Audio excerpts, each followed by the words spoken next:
First contact fumble. Ambassador Elena Reyes stared out the viewport of the diplomatic shuttle as it approached the massive ring-shaped station. The structure gleamed against the backdrop of an amber gas giant, its elegant curves betraying nothing of the tense atmosphere that awaited within. This was humanity's first official meeting with the Galactic Concord, a federation of 17 spacefaring species that had been watching Earth with growing interest since humans had achieved faster-than-light travel 20 years earlier. "Remember," Director Harmon said beside her, reviewing his notes for what had to be the 20th time since they'd departed Earth, "we're here to make friends. The Concord has technology that could solve half of Earth's remaining problems. Medical advancements, sustainable energy solutions, agricultural systems that could end food scarcity forever." Elena nodded, smoothing the creases in her formal uniform. "I know the stakes, sir. First impressions matter. More than you realize," he replied. "The xenopsychology team has been analyzing the communications we've had so far. The Concord species seem delicate, evolved on much more hospitable worlds than Earth." "Meaning?" "Meaning don't talk about that documentary you made about free-climbing El Capitan without safety equipment." The shuttle docked with a gentle shudder, and Elena took a deep breath. The 6-person diplomatic team lined up behind her, a carefully selected group representing Earth's diverse regions, cultures, and fields of expertise. The airlock cycled, revealing their first in-person view of alien life. The welcoming committee consisted of 4 distinct species. A tall, willowy being with iridescent skin that seemed to ripple like water in sunlight stepped forward first. Its translator device emitted a melodious tone before rendering their speech into English. "Greetings, humans of Earth. I am High Arbiter Zillith of the Elysian Collective, current chair of the Galactic Concord. We welcome you to Harmony Station." The beam's 4 eyes blinked in a rippling pattern. "These are representatives from the founding worlds."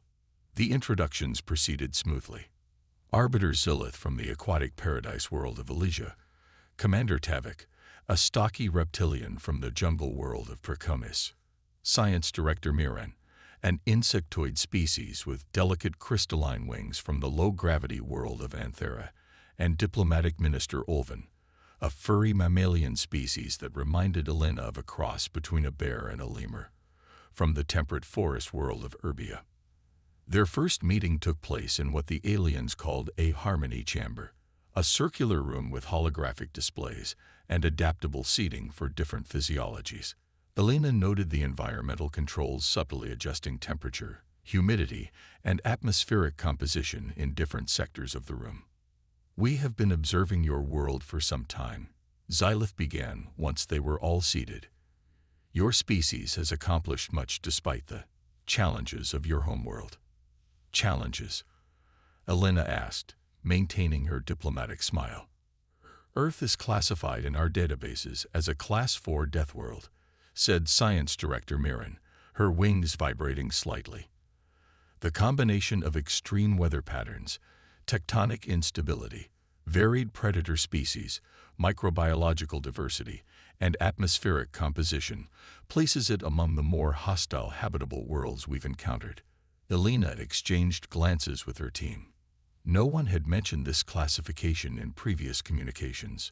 "We find Earth quite comfortable," Dr. Patel, their environmental scientist, said with a small smile. "Though I suppose perspectives differ." "Indeed," said Commander Tavik, scales shifting to a deeper green.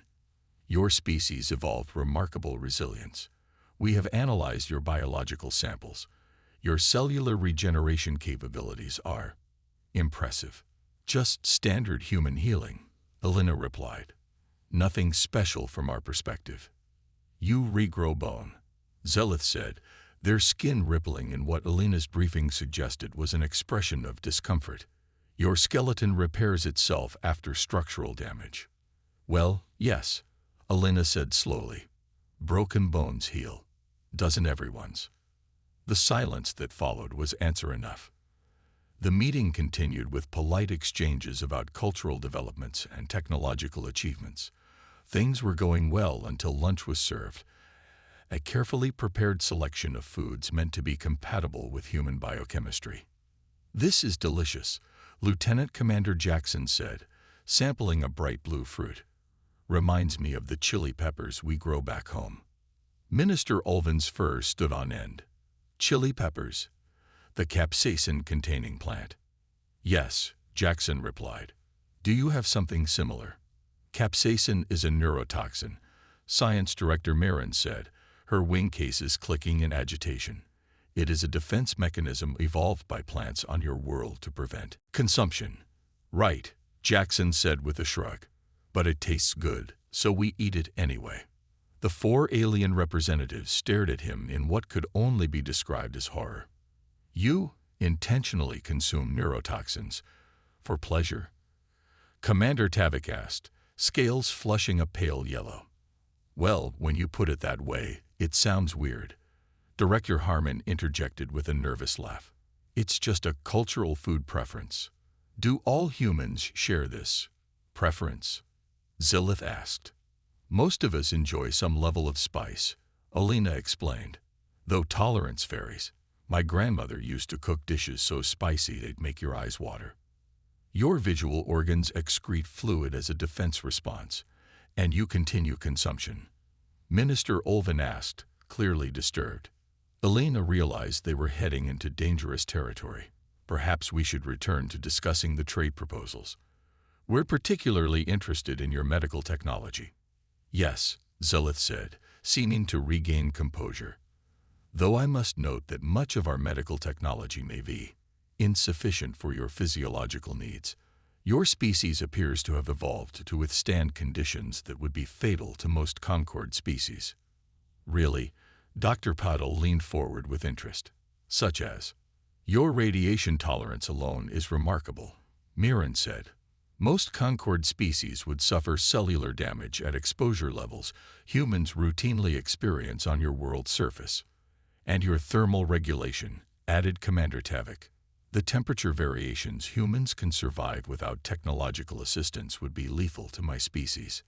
"Not to mention your world's gravity," Minister Ulvin said, fur still bristling. 1.0 grams is considered a high-gravity environment. Most Concord worlds range from 0.6 to 0.8 grams. Elena felt the conversation slipping away from diplomatic niceties. "We're adaptable, certainly, but we have our limitations.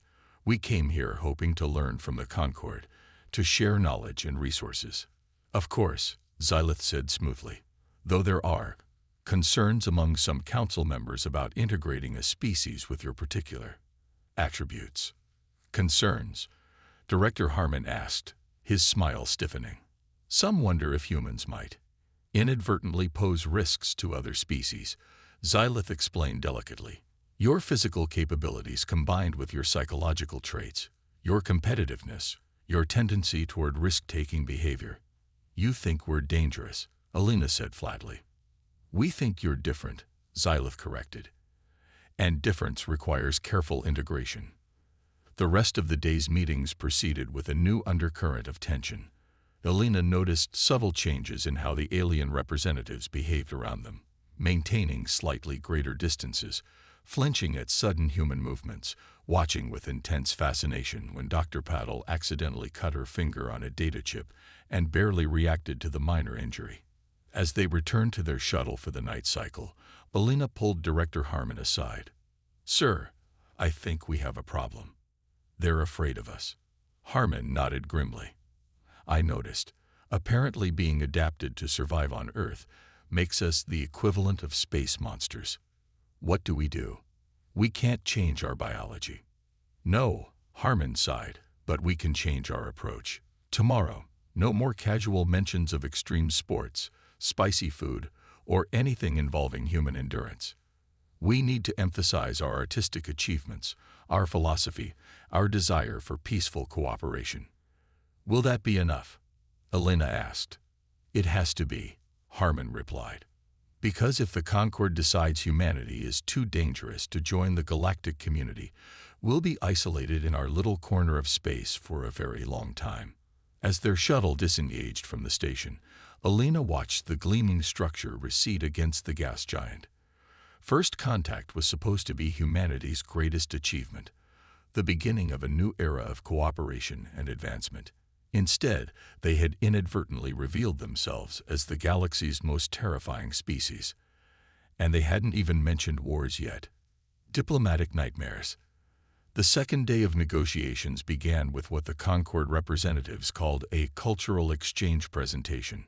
Elena and her team sat in the Harmony Chamber, watching as holographic displays showed serene landscapes from the 17-member worlds. The images were breathtaking.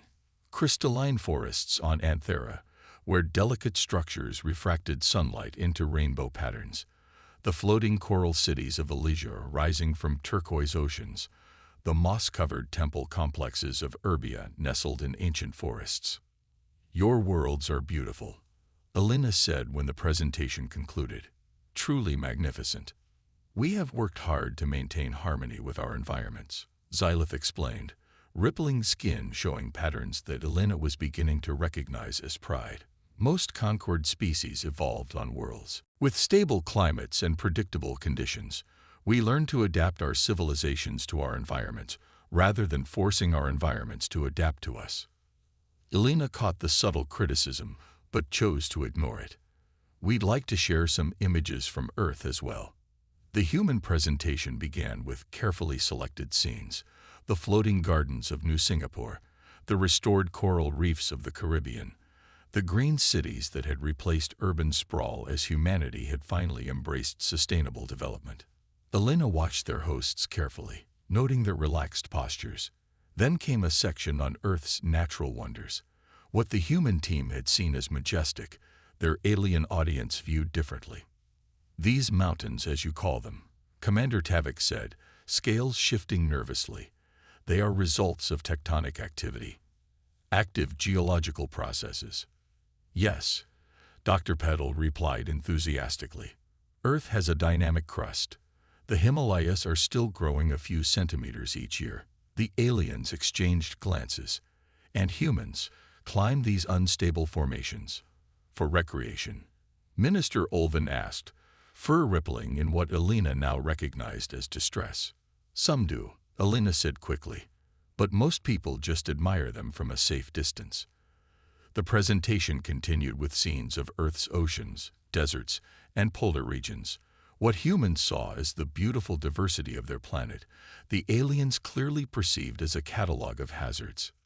"You have frozen precipitation that regularly covers large portions of your inhabited regions," Science Director Miran asked, wings vibrating rapidly, a sign of agitation, according to Elena's briefing materials. "Snow," Director Harmon confirmed. "It's quite beautiful, actually.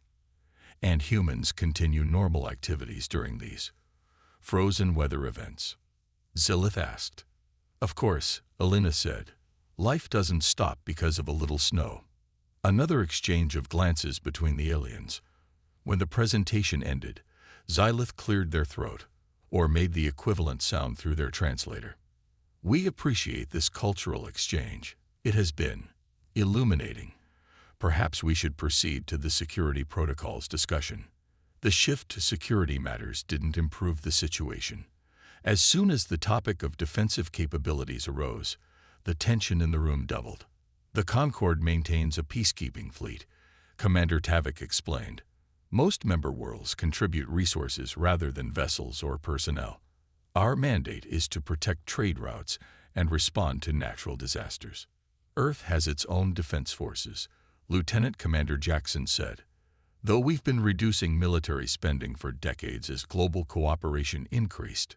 "Yes, we've observed your species' history of conflict," Xylith said delicately. "It is unusual among spacefaring civilizations." "Unusual?" Elena asked. "Most intelligent species that achieve technological advancement do so through cooperation," Science Director Miran explained. "Competition and conflict tend to limit developmental potential. Humans are competitive by nature," Dr. Patel acknowledged. "But we've learned to channel that into productive areas: scientific discovery, artistic expression, athletic achievement." "Athletic achievement," Minister Olvin repeated. "We reviewed your Olympic Games broadcasts. Your species appears to enjoy testing the limits of your physical capabilities. It's about pushing boundaries, Alina explained, seeing what's possible. One of your athletes lifted 3 times their body weight above their head, Commander Tavik said, scales paling. The structural requirements for such feats. Humans have impressive strength-to-weight ratios, Dr. Patel agreed, especially after training. The conversation deteriorated further when discussing potential threats to Concord security. The scourge remains our primary concern, Xylith explained, bringing up a holographic display of an amorphous, shifting mass, a silicon-based collective intelligence that consumes technology and information. They've attacked outer colonies 3 times in the past decade. What are your defense strategies? Lieutenant Commander Jackson asked. Evacuation, Commander Tavik replied. The scourge cannot be reasoned with and direct confrontation is ineffective. You just abandoned colonies, Jackson asked, unable to hide his surprise. We prioritize life over infrastructure, Xylith explained. Structures can be rebuilt, resources replenished. Life is precious and irreplaceable. The human team exchanged glances. Alina could read their thoughts. This approach was completely alien to human strategic thinking. What about quarantine measures? Dr. Chen, their xenobiologist, suggested. If the scourge consumes technology, perhaps creating zones of technological regression could stop their advance. The alien stared at him. You would willingly surrender technological capability? Minister Olvin asked, clearly bewildered. If it meant saving lives and eventually defeating the threat, yes, Dr. Chen replied. Fascinating, Science Director Mirren said, wings vibrating slowly, interest rather than agitation. Your species considers technology optional. Not optional, Alina clarified, but adaptable. Humans lived without advanced technology for most of our history. We could do it again if necessary. Your species continues to surprise us, Xylith said. Perhaps we should adjourn for a nutrition cycle. These discussions have been intense. As the aliens left the chamber, Alina gathered her team. This isn't going well, she said bluntly. They see everything about us through the lens of fear. Did you see how they reacted when Jackson mentioned our military history? Director Harmon asked. I thought Commander Tavik was going to molt on the spot. And they're just as disturbed by our adaptability as our strength, Dr. Patil added. When I mentioned humans living in the Atacama Desert or the Arctic Circle, Science Director Mirren's wing cases were clicking so fast I thought they might fall off. We need a new approach, Alina decided. Let's focus on our artistic and philosophical achievements in the afternoon session. Show them we're more than just resilient predators. The afternoon session began with human literature, music, and art. The alien representatives seemed genuinely impressed by Earth's cultural diversity, the complexity of human artistic expression, and the depth of philosophical thought. Your species creates beauty from struggle, Xylith observed after listening to a selection of Earth's greatest musical compositions. Perhaps this is the gift of evolving on a challenging world. For the first time, Alina felt they were making real progress. Then Minister Olvin asked an innocent question. These horror narratives in your fiction, why do humans create entertainment designed to simulate fear responses? Alina struggled to explain the human fascination with fear as entertainment without sounding like the galaxy's most disturbed species. It's cathartic, she tried, a safe way to experience strong emotions. You seek fear. Deliberately. Commander Tavik asked, scales shifting to a modeled pattern Alina hadn't seen before. Not exactly, Director Harmon interjected. It's more about the thrill of survival, of overcoming challenges. Like your sporting competitions, Science Director Mirren suggested. Tests of endurance and capability. Yes, Alina said, grateful for the comparison. Exactly like that. The day ended with a formal dinner, another carefully orchestrated cultural exchange. The human team had brought gifts, works of art, musical instruments, and a selection of Earth's least threatening foods. As they shared the meal, Elena found herself seated beside Zilith. "I sense your frustration, Ambassador Reyes," the alien said quietly. "You feel we are judging your species unfairly."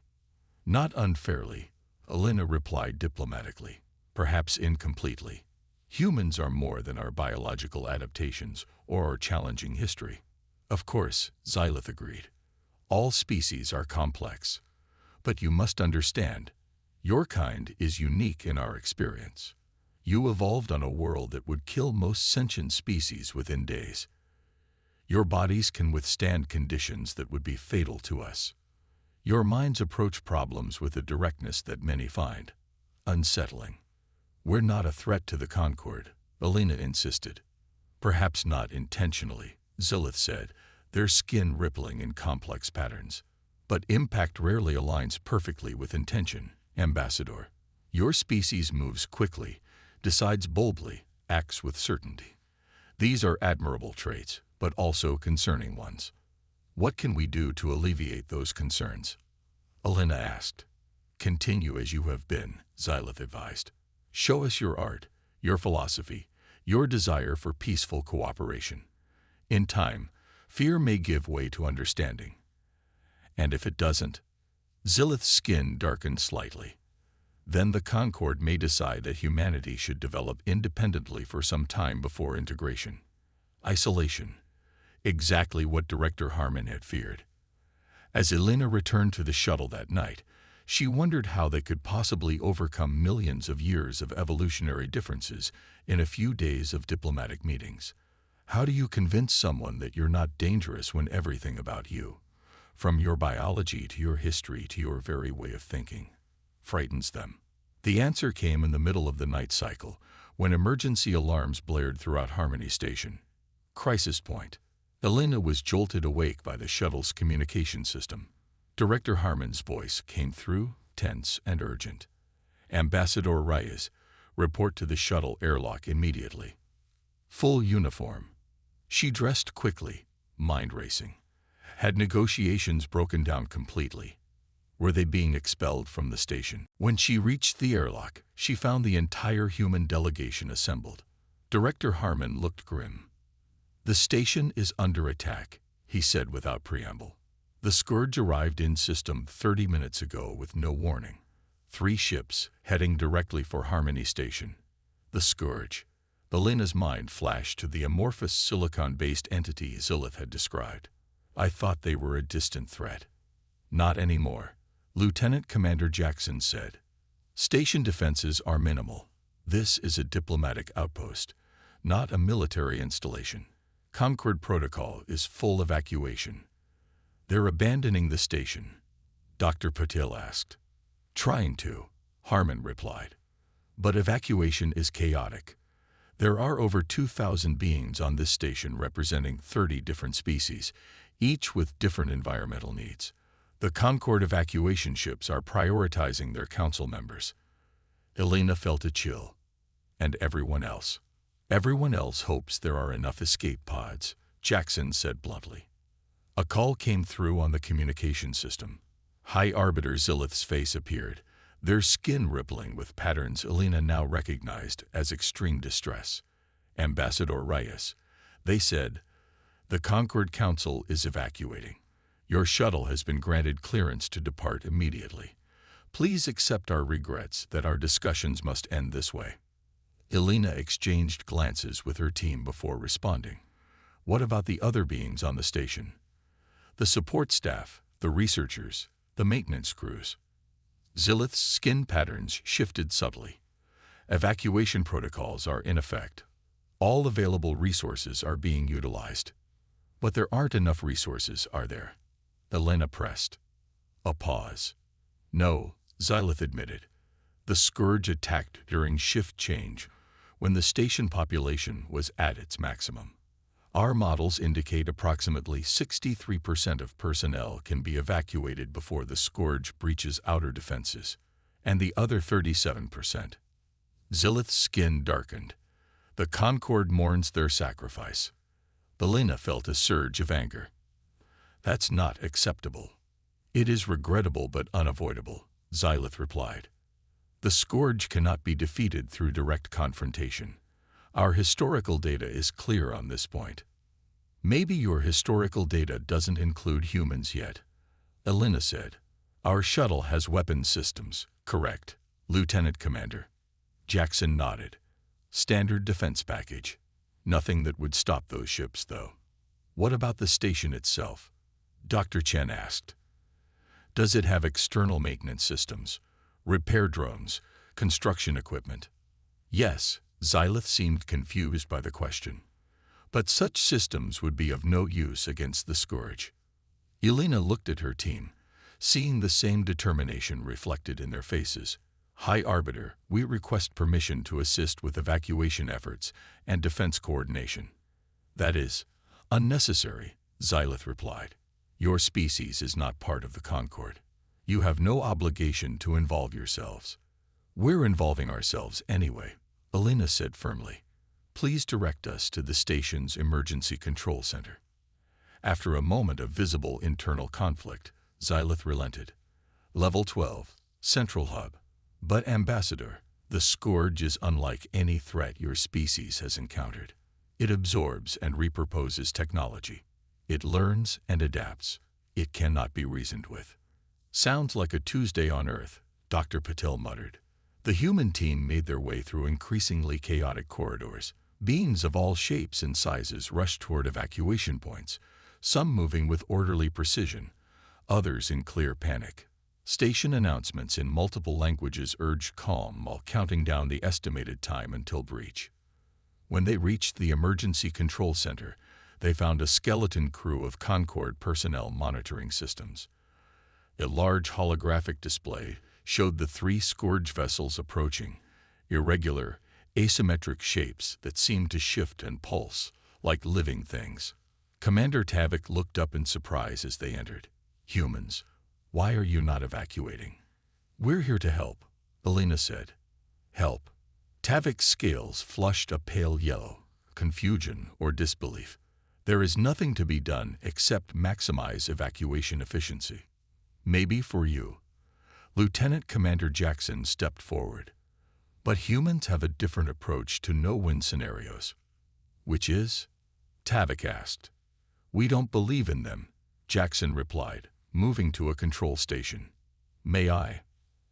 After a hesitant nod from Tavik, Jackson began accessing station systems, his fingers flying over the alien interface.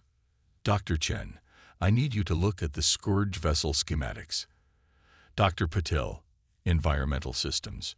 Director Harmon, coordinate with the evacuation teams.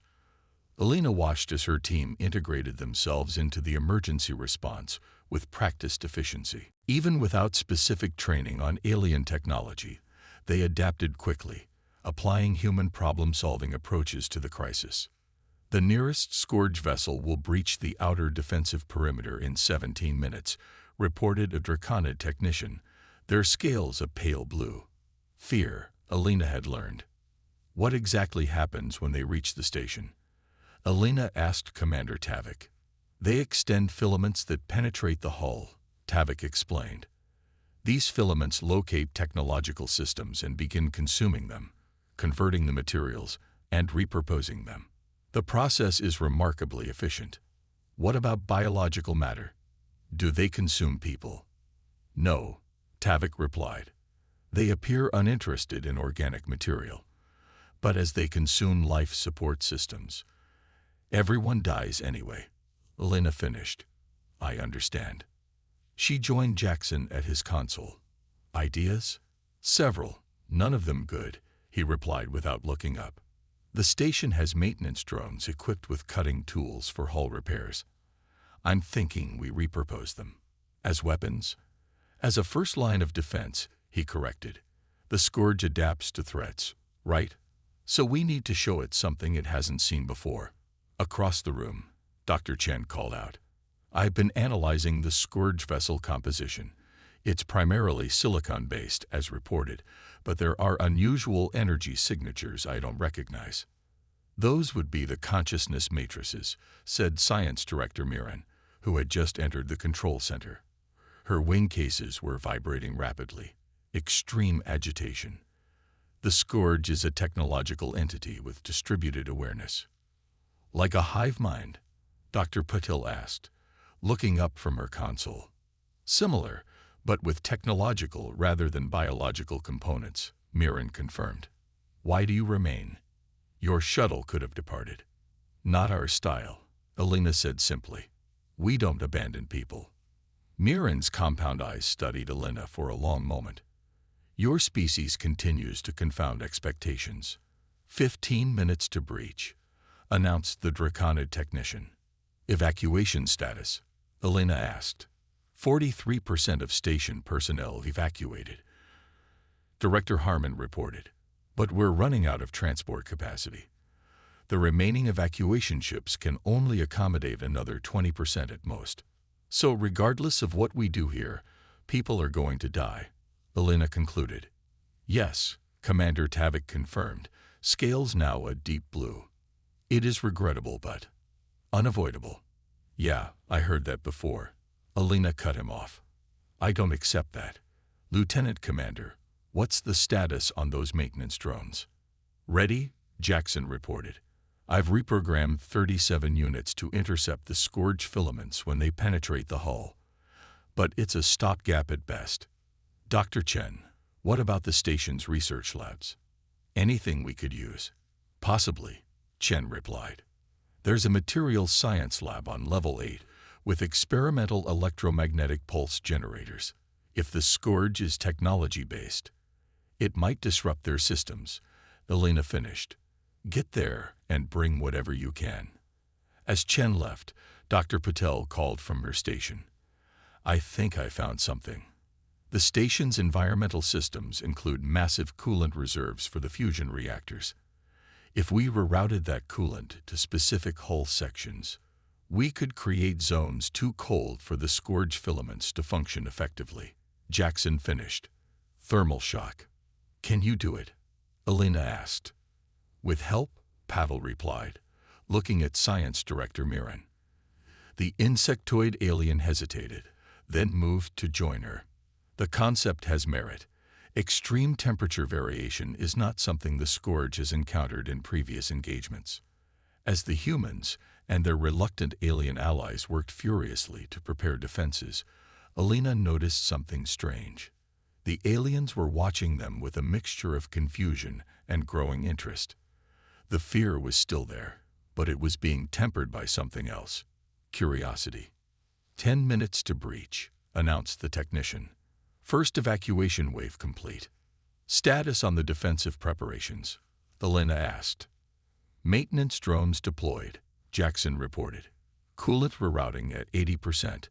Dr. Chen is returning with the EMP generators. Commander Tavik approached Alina, his scales now a complex pattern of blue and green. Your species approaches crisis differently than ours. We've had a lot of practice, Alina replied.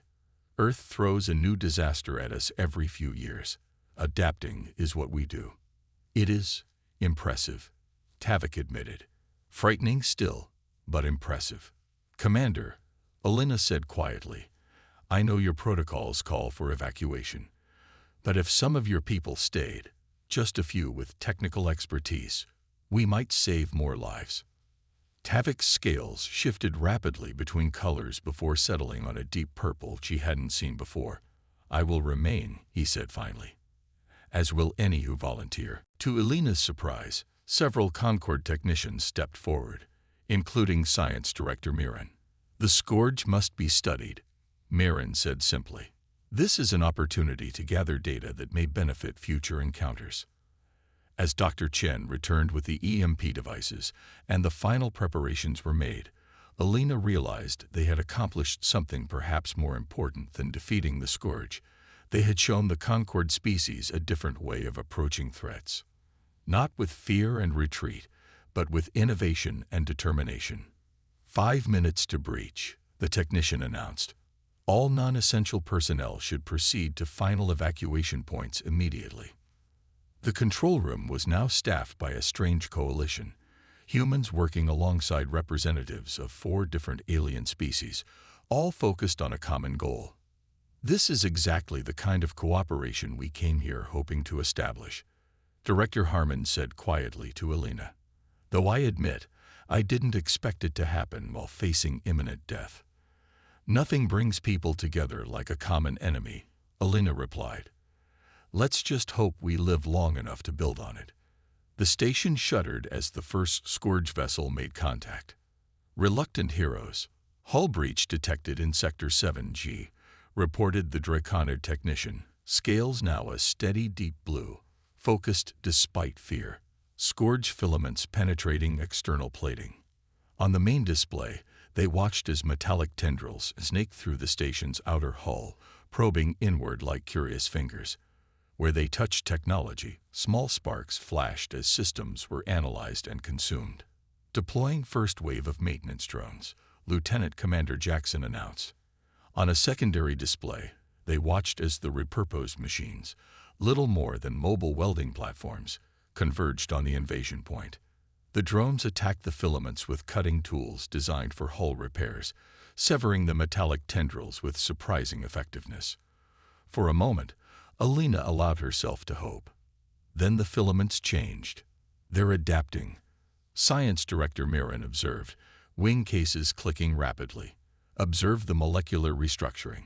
The severed ends of the filaments were transforming, hardening into something that the drone-cutting tools could no longer penetrate.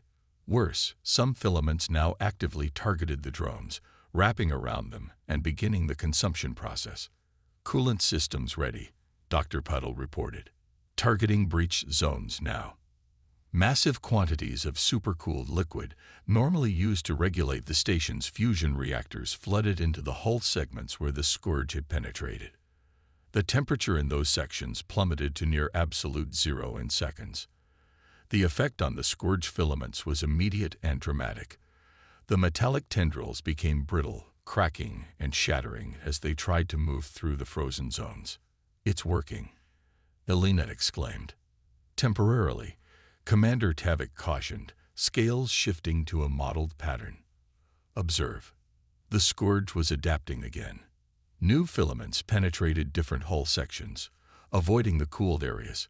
Worse, the original filaments were changing composition, developing insulating layers that protected them from the extreme cold.